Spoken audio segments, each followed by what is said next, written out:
So many of us on the move. Watch our feet take us up. Upstairs, up escalators and elevators. Our talk follows. We grow business, build a career, raise a family, climb the ladder. We do everything we can to keep the graph trending upward. Even the lines and shapes of our cities beckon us up as condos and cranes stretch from street to sky. The good life wants us and waits for us up here, it seems to whisper, free above the rush of feet, strong and safely out of reach. Amid the footfall of another city, centuries ago, someone sets a table with bread and wine. Jesus of Nazareth has gathered 12 friends for supper. The crowds outside are ready for Jesus to ascend to power.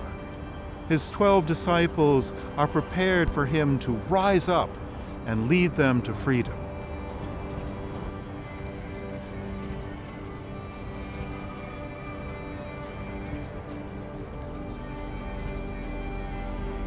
But then, mid-meal, Jesus pushes back from the table.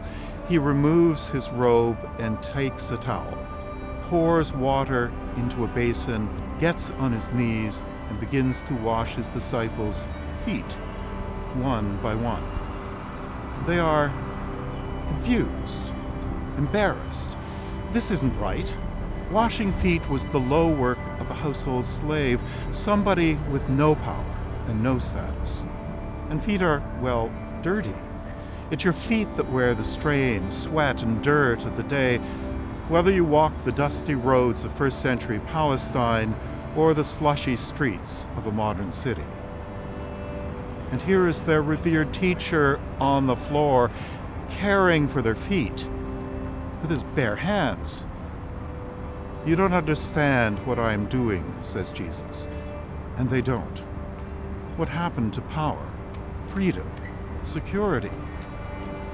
Yet even this was only the beginning. No one had guessed that just how low love would take Jesus in the days to come.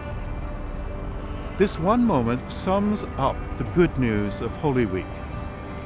While the whole world clamors upward, love leads Jesus down.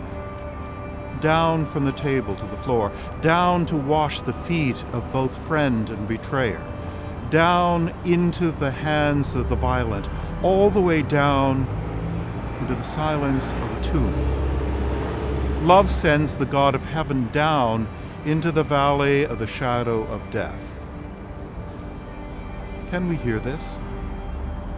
Somewhere under the politicians shouting, "Build a wall," and all our noisy fears, somewhere beneath the scramble of upward mobility and its promise of autonomy, the God who meets us from the low place whispers, "I have given you an example.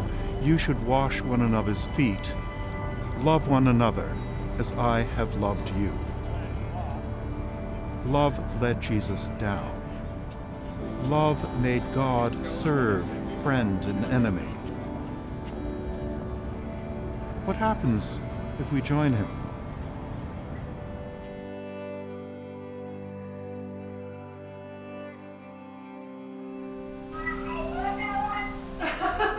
Yeah, you don't know what to say.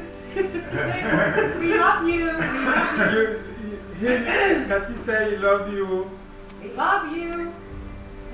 Chitam, chitam. New. I say I love you too. Say it. I lost the connection. But you know what? It doesn't It matter. doesn't matter. It's They're okay. safe. They're safe. Okay, you're Oh my safe. God. Yeah. That's fantastic. Now they just need to come to God.